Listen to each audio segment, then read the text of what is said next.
Hello and welcome to the first ever live episode of the Rotherham United podcast. Over the next 20 minutes, so we're going to preview the upcoming FA Cup tie at Everton. We've got team news for us and Everton, and see what we think about that and some last-minute predictions in. As you can see, Mick's here. Hello, Mick. Hello. It's a lovely brick wall you've got behind you. Yeah, thank you very much. I built it this morning. And notice Ben's here as well. Hi, Ben. Hello. How's life going, Ben? Well, good as can be, to be honest. Sad that we can't be together, but it is what it is, isn't it? Oh, No, well, yeah. very sweet. So, the lineup. I'll start with the lineup of Everton first, because there's some names in there. Although it's disappeared from my page now. I believe you said Digne is playing, didn't you? Yeah, their lineup is Alston in goal, Seamus Coleman's the captain, Luca Digne is playing, and then Godfrey and Keane. That's the mix of their back four. Andre Gomez, Gordon, Alex Iwobi, Davis, I think it's Tom Davis, James Rodriguez, and Schenk Tossen. There's some good players in there. Before we go on to it, I'll go through our team lineup, which is going across the bottom of your screen, as you'll see anyway. But the headline really is that Blackman's back. I don't know if that's because we're playing him as a cup keeper or not. But Blackman's in goal. A back three of Wood, Hickway, and McDonald, back to what it was before COVID came in. Wes Harding and Matt Alisson appear to be the wing backs. Now, it's unclear which is going to be right and which is going to be left. We'll come on to that in a minute. A strong midfield three of Barlaser, Lindsay, and Wiles. Wiles back in probably his best position. There's no probably about that, is there? No. And then Crooks is also in there with Smith. So I assume from that Smith will be just behind Smith with a bit more of a free role. Ben, I'll start with you. Start with Everton's team first. It's the strongest lineup without being frightening. Well, not for us. For us, it's frightening. Is it? Well, Rodriguez. James Rodriguez. You know, who were playing with Ronaldo a few years ago. That Rodriguez. There's a reason he's gone to Everton. He started the season off really, really well. He's dropped off massively since then, hasn't he? I suppose, but he's still quality. He's still got that 2016 James in him, I think. So I'm a bit worried about that. Like I said, Digne, he was at Barca. So yeah, he was playing regularly as well at Barca. So I'm a bit worried, to be honest. But then again, I'm not. Do you really think that James Rodriguez can get past Richard Wood? Come on, Dan.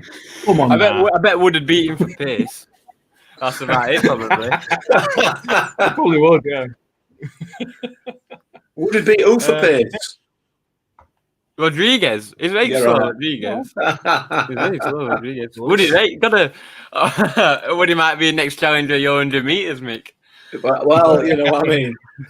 Not happening. Not happening. Nick, your thoughts on start with Everton first.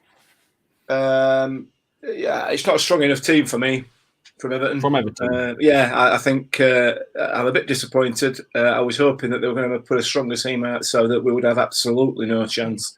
As things stand at the moment, I think we've still got not much of a chance. But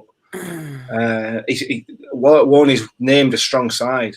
And to be honest with you, you know my views. I've put my views forward on the podcast before.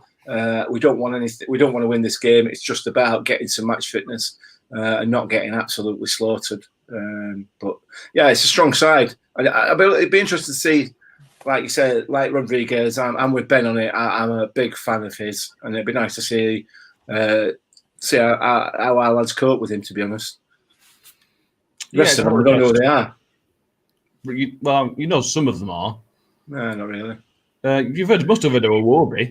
Oh, I've heard of him. I've seen his payslip. Have you? Yeah, I've got a picture of it somewhere. I'll post it on Twitter. 150k a week. Nice. He's JJ Koch's uncle, a nephew, isn't he? Not uncle, God. Could be his uncle. It could be. It's JJ. It's his nephew, though, isn't it? They are related. Didn't know. He's nowhere near as good as his uncle. Then no, he tries to be, but he's not. He's got a bit of pace, which can hurt us. But if you've got Harding and Alisson as your wing backs, the chances of us getting hurt down the wide areas for pace is unlikely. Yeah. There's always the worry of the overload because we're only playing one person out there.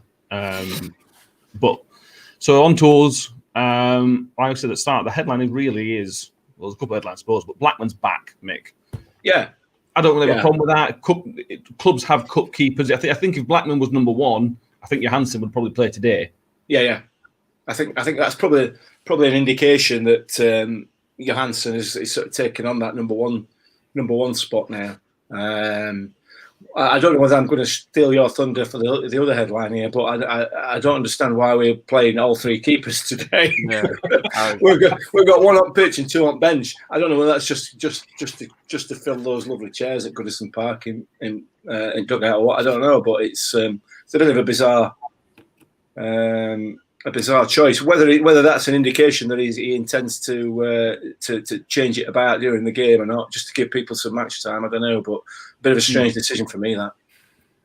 If that's all we've got fit, though, if this is our absolute full squad, yeah, it makes sense. It throws a bit of a curveball in. Everton will be thinking, well, why has he done this? Is there a reason he's done it? Are they trying to throw a curveball? It makes them think a little bit. And it's Carlo Ancelotti, who didn't have to think very much when he's playing teams like Rotherham normally.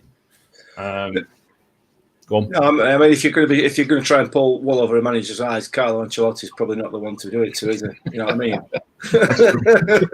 I mean, come on. Yeah, fair point. Ben, the back three is back to this. I think for me at the moment, with the score we've got, this is our strongest back three. I don't know actually. We haven't seen Tilt play, so we don't know that. But I'd probably agree with that. I mean, like I said, I don't really highly rate McDonald. I think I'd bring Tilt in for McDonald, see how he plays. And if Tilt's better than McDonald, I think that'd be our strongest three. But without Tilt, that's definitely our strongest three at the minute. Well, it's our only back three at the minute, isn't it? To be honest. Other than Tilt, yeah, it probably is. Obviously, Harding could play there. True. Yeah, well, I could play there, but... Well, it gets Icky back in his right place on the right-hand side. Well, I assume it does anyway. We'll wait to see. But McDonald was playing the left-hand side. Icky is better on the right-hand side. So it looks like fine. It looks like we're basically over the COVID issues, and other than the ones that are due back in the next few weeks, Mick, it's a strong, certainly back five, other than maybe Tilt, like Ben says, it's probably as strong as what you could have wished for. Yeah, I think so. I think it is, and we've got to get some players back with a bit of match fitness now, haven't we? That's half the battle. So I'm hoping that's all he's going to use this game for. I know I keep banging on about it, but for me, it's massively important that we're able to concentrate all our efforts on the championship, and we don't. I cannot see the benefits for the club or for the team or the squad of any sort of cup run at all, other than today getting in some match practice, getting some fitness back after the break that we've had. I found myself, I'll continue at team news in a minute, but last night I found myself in bed trying to get to sleep, just dreaming of a cup run. And I do it every year. This happens every year. We'll draw something at third round. We drew Man City a few years ago. I'm still sort of thinking, wouldn't it be amazing if we got to like quarterfinals or something? It'd be amazing. We've never done that before. You know, what's a cup run actually like? I have no idea. We've never done it. And it'd be, you know, I appreciate we don't necessarily need the game, but I'd love a cup run. Ben, back me up. Come on. Not this year. Not this year. Not this year, Matt. Come on. I think a cup run is worst case scenario. I think for the first time I think I've ever said this, a win is worst case scenario. It's just off. It is. We want as much time off as we possibly can get, because the next few months, we've said this so many times, but next few months it's going to be Saturday, Tuesday for the rest of the season. Do you know what I mean? Just that banner at the bottom, mate. Yeah, it's no problem. I thought I'd see if anybody was listening or watching, you know, what are your thoughts? You've got to bear in mind, and the RUFC Twitter account tweeted this, and it's a fair point. I thought it was the day. If we lose, but Luton win, we've still got to rearrange the game on fourth round weekend. Yeah. Luton are only playing Reading, and Reading certainly won't take it anywhere near seriously as Luton, because Reading have got promotion to fight for. Yeah. So it's perfectly reasonable that Luton could win this game. So we could get tonked 4-0, which we would all think is, well, we would be okay with. But then we've still got to rearrange a game, which adds fixture congestion. We may as well try and win. Well, we're obviously going to try and win the game. But I don't think there's any hurt in winning the game. If we get to 5th and 6th round, then fixture congestion might become an issue. But from that point of view, do you not see winning one game, a few more pennies in bank for the January transfer window, bearing in mind? If we win today, it potentially goes in for transfer bucket, doesn't it? Yeah, I guess it does, really. Yeah, it does. But, yeah. I just... Yeah, you know what? If we come out of today's game with a result, having won, I'm going to be cheering every goal. I'm going to be cheering the fact that we've won. I know I am, because I love the club and I want them to do well, but it just frightens me a little bit. You know what I mean? That if we're going to get some injuries, some suspensions or whatever, we don't need that. That's what I'm worried about. Yeah, no, absolutely. I'm 100% with you on that, particularly when we're getting just some of these players back. We'll go on to the midfield now. In the midfield three, we got Barlaser, Wiles, and Lindsay. If Lindsay can get to his best that he was doing a few weeks ago, Ben, there's a real possibility that he can cause them problems. Our energy in midfield might cause them quite a lot of problems. Well, definitely. Do you know, we always say it's a known fact in football, when you play a big team, to win, you've got to outrun them. And, Lindsay's that perfect player, especially about, James and people like this. They're not going to be running about for 90 minutes. So if you can outrun them, then you're going to give him some problems. So, yeah, I genuinely believe that. But it's just if he's up to scratch, you know what I mean? No one, like we said, no one really knows what's happening with COVID. No one knows who's had it, who hasn't, realistically. We know a few, like, obviously, Crooks, Ledepo, not in the team. I think Crooks is in the team, actually, but Ledepo's not in the team. Groin injury. Is it? Oh, is it? Well, I don't know then. Yeah, Paul Davis just tweeted since which was groin injury. But, yeah, so you don't really know. So it depends. All depends. Who's got the injury? Sorry, I missed that. Freddie's just got a groin injury. I don't think it's serious. Paul Davis just tweeted about it, so I don't think it's threatening for a long period of time. No. We've got a message from John Duffy on YouTube saying he thinks it may well be a draw. But we'll have to wait and see. He mentions here we'll move on to Crooks as well. Matt Crooks is back in the team after a couple of weeks. I think he was either had COVID or was self-isolating for a while. With that, Crooks could be really important in this game. That number 10 role behind Smith. He can do that role really, really well. If he has a good game today, he could have some fun. Yeah, absolutely. It's a game that's made for the Matt Crooks of old, isn't it? Yeah. The one that teams like Everton don't know how to deal with players like Crooksy. He's in the face. He's all over the place. He's unorthodox. It's a great game for him to get back into the swing of it. So I'm looking forward to seeing how he performs. It's interesting that we're only going to be playing Smithy up front, so with obviously Crooksy in behind him. Crooksy not a recognised striker, so maybe that sort of tempers the ambition that Warne is showing a little bit by playing that formation. But it is good to see Crooksy back. He was starting to come on. And be the player that we remembered, from last season and the season before. So hopefully he can maintain that despite having had a bit of an isolation period away from training and what have you. We'll see. Yeah, no, I agree. And Smith up top, Ben. Everton is starting with Ben Godfrey at centre back. Ben Godfrey and Michael Keane. Michael Keane's a big, strong player, but Ben Godfrey, from what I remember from his Norwich days, is a very, very good defender. But he's not necessarily a big guy who's going to dominate Smith in air. I think, again, I might be completely wrong, but from what I've seen of him is more of a technical defender. I hadn't actually seen a lot of him. Was he at Norwich? Yeah. I can't really remember Ben Godfrey. Obviously, I know Keane. I think he's had a few England caps, hasn't he? Yeah. So, really good at Burnley. He's doing quite well, so I think that's the biggest worry, centre-back wise. He'll give Smith a run for his money. I think Keane's probably the one to watch out for. I'm not too sure about that Godfrey. Not too familiar on him. We spent like 20 million quid on him in summer, so he's clearly very highly rated. True. I think he's Only 20 million. well. Flipping heck, is that all?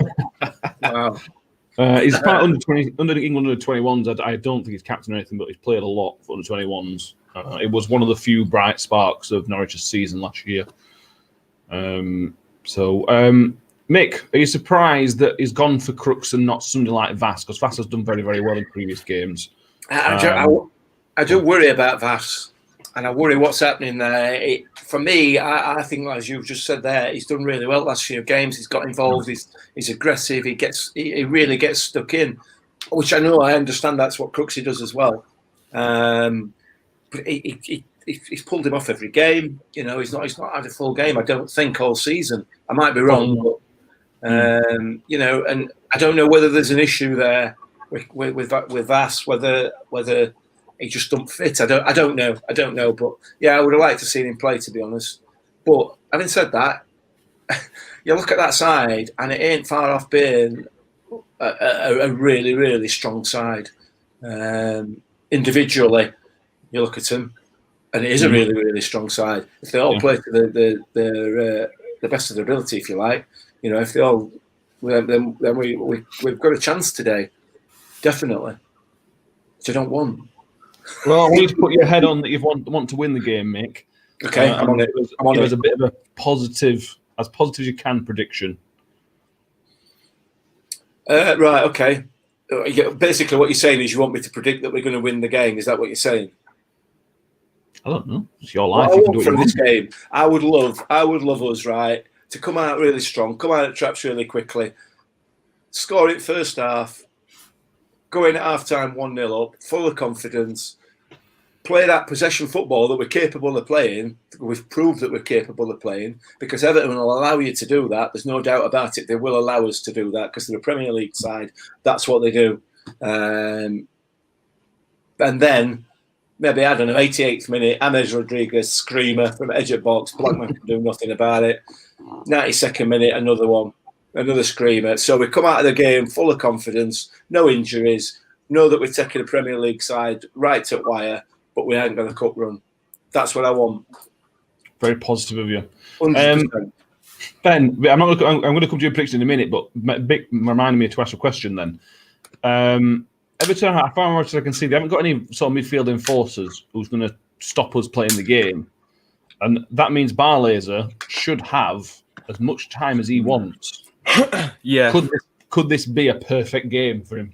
Yeah, well, we've always said that he needs time to when in the game to play well, and Premier League's a perfect league for that. You get plenty of time. Obviously, Everton are Premier League side, so they will give us time. Yeah, I think he's really going to shine today, Barlaser. It's going to be interesting. It's basically, like we said, obviously talked about the team. It's basically a full fit team, a strong team that's, you know, we'd play, you know, even without COVID. So I think with a team like that and Barlaser with time, I think, you know, I hate to say it actually, but I think we might have a chance of getting something out of this game, which would be a bit annoying. I like it, Ben. Go on, give your prediction. It's upset, Mick. Go on. Tell him we're going to win 4-0. Go on. 1-1. 1-1. 1-1 and then penalties. Yeah. That'd be worse than losing 4-0. I know it would, but I feel like it might be. Last thing we need is extra time. I know. Something I don't know, which I should have checked this, is I don't know how many subs were allowed in this game because EFL Cup, up until the semis, it was only 3. So I'm not sure if we're allowed 3 or 5 subs. We should have researched that, really. Yeah, should have. Well, he should have trying to work out. Well, you know what you're saying. It looked like we've done some sort of research, some sort of homework, and not just done this like, oh, I know what's a good idea. Well, let's do this before the game. You know what I mean? But anyway. I'm sure we'll find out during the game. About what? The subs. Oh, yeah. Can we just touch on very briefly, because we haven't got a lot of time, referee watch? We can. Well, quickly, before we move on to that, we've got a comment to Elliot Newey. I hope I'm saying that right. Elliot Newey. It's 1-0 Millers. It'd be nice. Come on, Elliot. We don't need that. I like it. I don't know. I'm on the fence, to be honest. Now I don't know.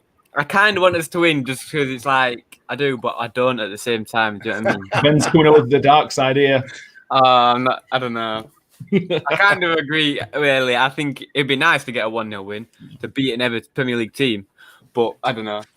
I'm on the fence. Yeah, well, we've got on very briefly on Ref Watch Me. It's Stuart Atwell. We've got VAR. Not the first time we've had VAR. We had VAR last time we played Everton, and then the City game the same season. The thing is with Stuart Atwell, every time he uses VAR, it's like it's first time he's used VAR, isn't it? You know what I mean? The man has no clue whatsoever. Yeah. So, I mean, one thing we can look forward to this afternoon is, without any question, a fantastically incompetent display of the refereeing. There is no question that that's going to happen. So, unless he gives us a dodgy penalty. There'll be dodgy penalties. You know, it might even make him go and look at the screen and see whether punch actually landed, and he'll you know what I mean? It's just, and he'll get that wrong and all. He is utterly incompetent. He is the Trevor Kettle of the Premier League, and the fact that he's even in the Premier League beggars belief, let alone. And in fact, he's in Football League. It's just amazing. Anyway, Stuart Atwell. Come on, Stu. Just to upset you a bit more, I think he's FIFA accredited as well. I think he's a FIFA level referee. Yeah. So there's hope for any of us, isn't there? There's hope for any of us. Cool. Anything else before we leave and go and watch the game? I ain't got anything else. Fantastic. Cool. Thanks everyone for listening. Thanks to the comments. John Duffy, Elliot Newey, thank you very much. We'll probably do this later on in another future games as well. We may even pop on for 10 minutes, 20 minutes after the game, depending on if we lose 6-0. I ain't doing this, I'll tell you that. So. It's up there now for everybody to see, all the 447,000 viewers that are watching at the moment, that we will be back after the game for a quick roundup, but it will only be a quick roundup, and then obviously the podcast will come out later in the week. So, yes, I agree. Cool. Thank you everyone for watching, listening, and we shall see you all after the game.